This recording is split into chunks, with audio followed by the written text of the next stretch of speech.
Hello and welcome to Multimedia Plus online television news. I am Eustace Victor Jones here with you. Our top stories for this edition. The Ministry of Labour and Social Security holds press conference on the development of occupational safety and health policy for staff working for government institutions across Sierra Leone. President of the Sierra Leone Association of Journalists, Ahmed Saeed Nasrallah, speaks to Multimedia Plus on the ongoing repeal process of Part 5 of the 1965 Public Order Act. What are the chances and conditions for its repeal? And Multimedia Plus also examines whether churches and mosques have been adhering to NACOVAX COVID-19 laws following the lifting of ban on congregational worships in churches and mosques across the country. Eustace Victor Jones is the name. Stay with us.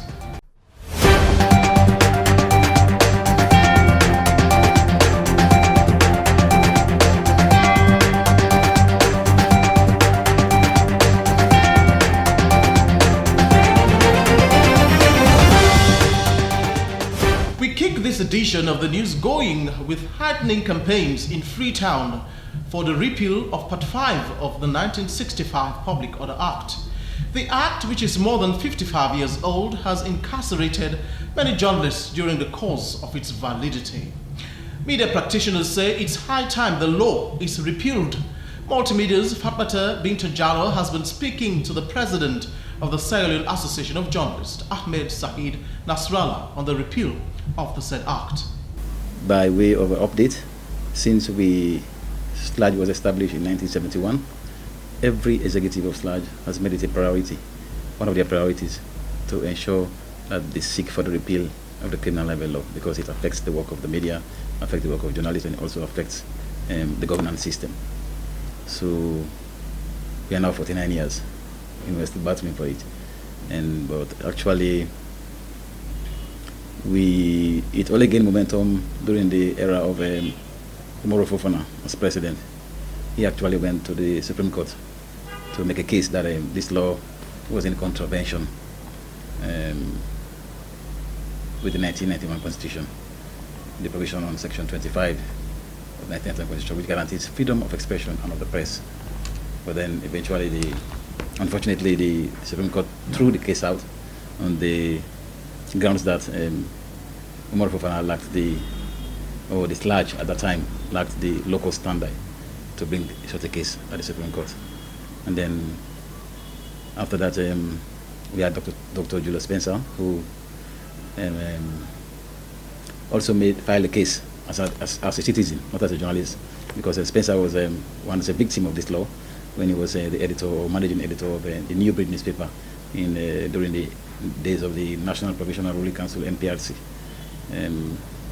His paper ran a story accusing the government, a story that they took from a Swedish newspaper, which accused the government then, the military government then, of President, His Excellency, Head of State Strasser, that they sold the diamond that we did not account for.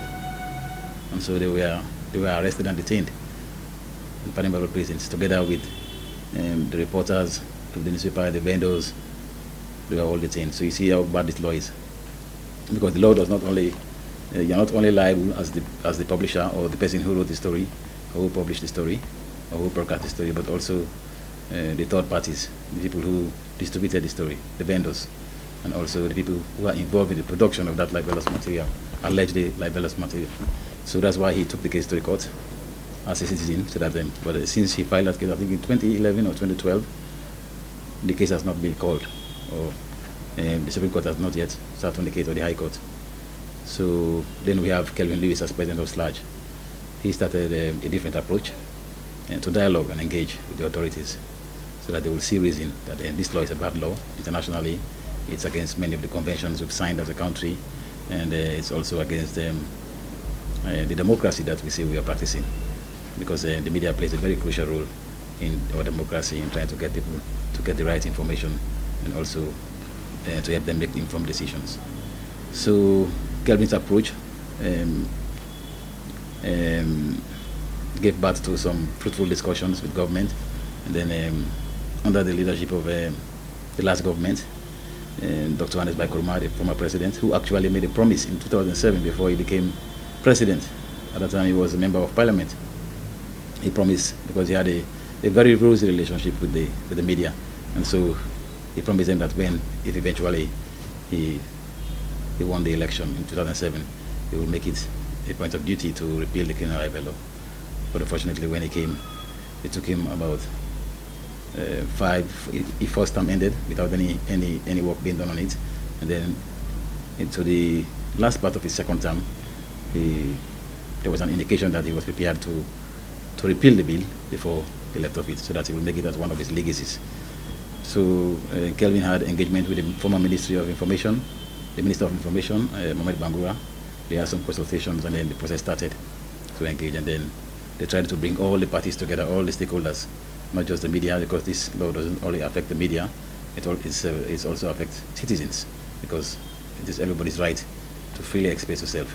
Freedom of expression is a fundamental right of every citizen, not the journalists. As journalists, we are just leading the process, because this is what we do. This is our business. We write every day, we talk every day, and so it is very likely that we'll come in conflict with the law. That was Multimedia's Fatmata Binta Jallo speaking there to the president of the Sierra Leone Association of Journalists, Ahmed Sahid Nasrallah. It's been almost 2 weeks since the ban on church liturgies and masjid prayers was removed across Sierra Leone. Shouts of jubilation were echoed across the country when the presidential announcement was made. But prior to the declaration, a list of COVID-19 restriction measures was instituted by NACOVAC as to how congregational worships and prayers should be carried out. But how strictly have these laws been adhered to? Let's now join Multimedia's Memesi, Rebecca Kamara, for the details. I feel so all right, because I've been the feel tight where the most them be locked, but I remember back well body nine are the old thing. Because if you see no more, you're able to do something, you're happy, now because you get well body. Prevention better than cure. Now that nobody not been the glad the way the most them been locked. But we all glad the way the most them open. But now the law and other way for take way other thing no go occur for making them lock the most them back. First of all, me now member again of Inter-Religious Council of Sierra Leone. Both Christian and Muslim, we happy for because of them church and mosque them where they don't open now. But with the advice we brothers and sisters them, make we take the law and order, because what in do first of all, I don't give some part, if you now look at the entrance of the mosque, what possible for do, how we for able for space between we and how for clean. I don't even go down at the toilet them, I don't see how them clean them, fine them. I know say definitely again where we take the other corona away from we, because today we happy bad we Muslim there, because I'm don't lock with them, no get pray again. So my not call prayer, any can pray. They lost Islam, but today they were open so but they happy. I mean we happy. We happy bad. President says so we're ready for take the law. It's more with face masks, most place to safe. You are seeing. So they are until this sickness may push and far for me. Anyway, I don't feel fine, because today no more I feel fine. So be they punish. But I go thank you today will call them, give you a chance for the year. I'm really happy waiting Allah do for we. Because no more time I'm not able to do waiting happen to we so. But we just get for taken so because it don't happen. I would pray, let God make this turn that the entire world. Personally, I think washing of hands, apart from not waiting until we have this pandemic before wash our hands, we should learn that should be part of our life. And it's something that I encourage my members to follow, even if they are not in church, in their homes, and in different places, they should learn to wash their hands. So that a particular thing will be observed strictly apart from after the corona. And sanitizer is also good for those little germs. So I'll encourage people to, continue to use that. For us to be back in our respective churches to worship our Almighty God, Jehovah. Indeed, this is the first Sunday in church, and as you can see, a lot of people are here, excited and happy. Even me too, I'm so happy. But we've not been careless. We are here to ensure that the government's regulations offered by NACOVAC are respected. Remember, the government issued out guidelines that will superintend over the return of religious activities back in Sierra Leone. And so, for us here at Winners Chapel, we have made efforts to put in place some of these mechanisms. And as you can see, a lot of efforts have been made currently to have our hand sanitizers, buckets, soap and water for people to wash their hands. And of course, we have also respected social distancing. The Ministry of Labour and Social Security has held a press conference on the development of occupational safety and health policy for Sierra Leone. As Christiana Dibili reports, the policy will ensure a safer working environment for staff across all government ministries, departments and agencies in the country. Let's see. A national occupational health and safety policy has been launched.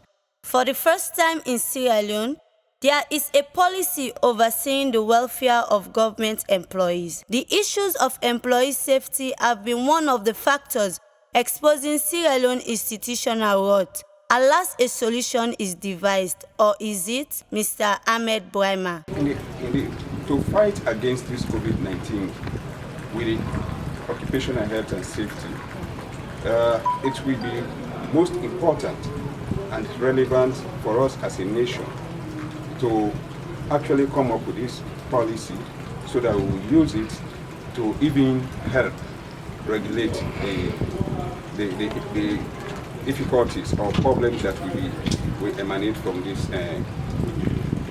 COVID-19. One, we will now use this policy to visit workplaces, to monitor, inspect, and regulate those safety issues, especially those that related to occupational health and safety diseases, which now we have, even as a ministry, we have identified COVID to be one of the diseases that we think could be added to this type of diseases as occupational health and safety diseases. Mr. Ahmed said that the policy will be effective as assured by one of the consultants implementing the scheme. Many government employees have been bitterly complaining of how strenuous the relationship between them and their administrators is. Humanistic skills of management are dead at MDAs. Mohamed Alaji Kouma. Well, the whole initiative is about protecting the human capital, the workforce of this country, for us to be safe and sound in our working environment. So that is the initiative. The objective is for us to improve on the safety, health and welfare of the working environment. As you rightly see, we are here after ratifying Convention 15 and 187, the Occupational Health and Safety and Operational Framework for Occupational Health and Safety of Workers. It's our own duty to domesticate the ratification of these conventions based on the recommendations of the ILO, that we should form a national policy that will stand the test of times, because you know we live in a global village. Sierra Leone is part of that global village. Others have done that, so we have to do that also. The essence is for us to improve on the safety, health and welfare of workers, so that when they come to work, we come safe and we go back safe, enjoy their families and enjoy their remuneration as and when it's available. As a developing nation, Sierra Leone is home to so many non-governmental organizations, devices, schemes and policies, gearing towards national growth and economic sustainability. But sadly, most of them end up failing. If this policy works, most government institutions will be free of frequent occupational hazard. Multimedia Plus, Christiana Dibili. This is Multimedia Plus, online television news with me, Eustace Victor Jones. Hello and welcome to the program.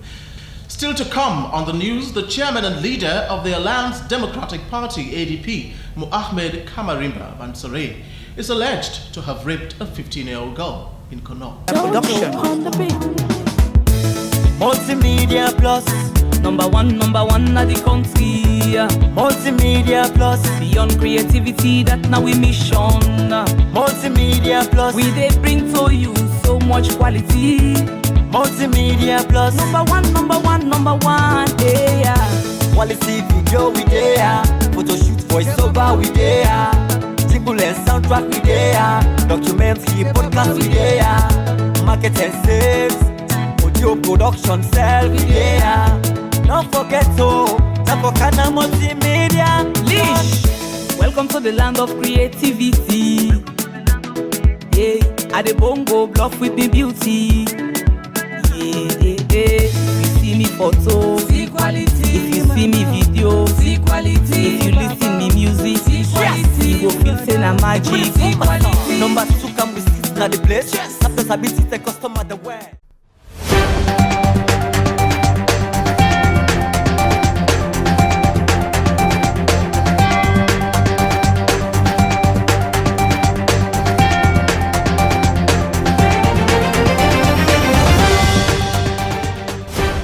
Now, if you've been following, you would have observed that rape is now commonplace across Sierra Leone. Not even babies are spared in the act. A few weeks ago, a girl of 5, Khadija Sakor, was brutally raped and killed. The issue sparked waves of sexual and gender-based violent protests in central Freetown.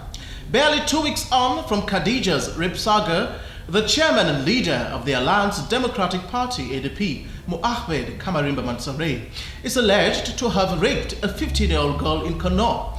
The issue has been uncharted territory and has left many tongues waggling. My colleague MMC Rebecca Kamara has been speaking to the head of Sierra Leone Police Media, Superintendent Brahma Kamara.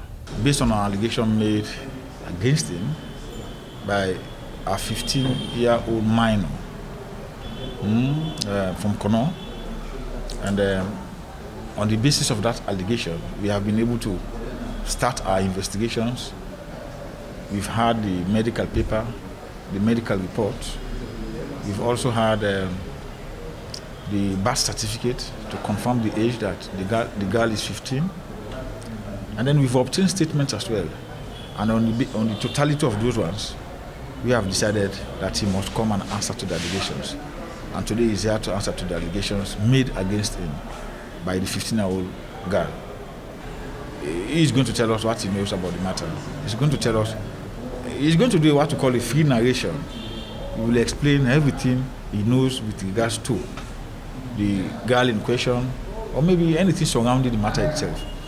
And after which now we now have the liberty to question him based on what we have and what he had said. Understand? So for now, he's going to do his free narration, explain his own side of the matter, and then we can come in now to tie up the other areas based on what we know and based on what he had said, and so on and so forth. But he's here with his lawyers. He came with, I wouldn't say a battery of lawyers, but he's here with about 3 lawyers. And they are coming in to the CID headquarters, so he's now making statements. Are very cautious. We are cautious of the fact that we do not want to be prejudicial.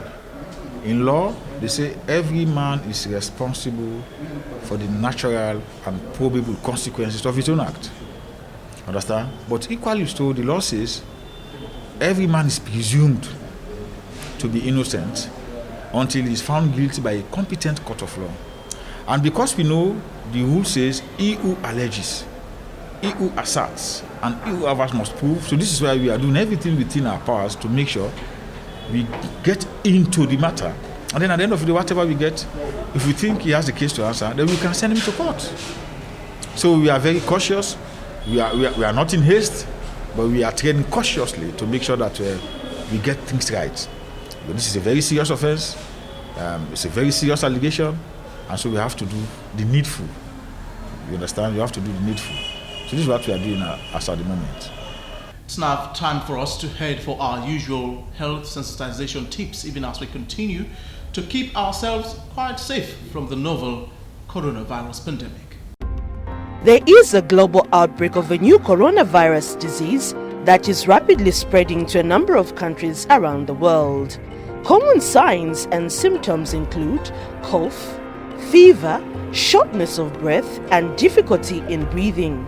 In severe cases, complications include pneumonia, and kidney failure may occur and possibly leads to death if left untreated.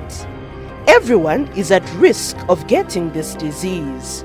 The virus is spread through droplets produced during coughing or sneezing by a sick person. You can get the disease if you are in close contact with a person who has the disease or infected animals and animal products. Travel to areas affected by the outbreak is a risk to getting infected. To protect yourself and others, wash your hands frequently with soap and water or use alcohol-based hand rubs. Cook your meat products and eggs thoroughly. If you are infected, prevent spreading the disease by covering your mouth and nose when coughing or sneezing with flexed elbow or tissue, and wash your hands immediately after. If you suspect that you or a member of your family or anybody has the coronavirus, you should immediately seek medical care at the nearest health facility.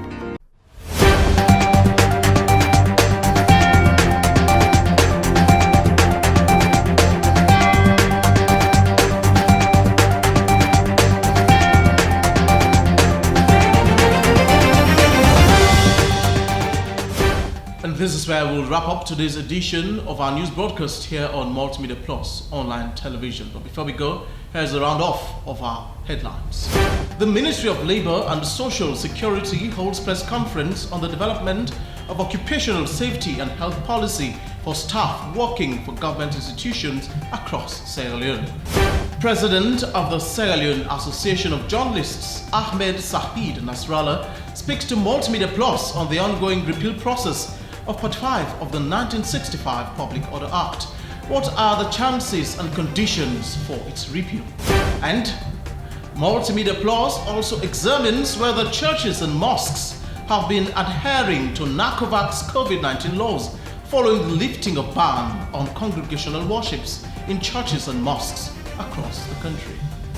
Thank you very much indeed for sharing your time with us here on Multimedia Plus. Do not forget to subscribe to our YouTube channel at Multimedia Plus online television for more news updates, program and interviews. You could also reach us on Facebook at Multimedia Plus. Please visit, like and share our page in case you have not done so. I am Eustace Victor Jones.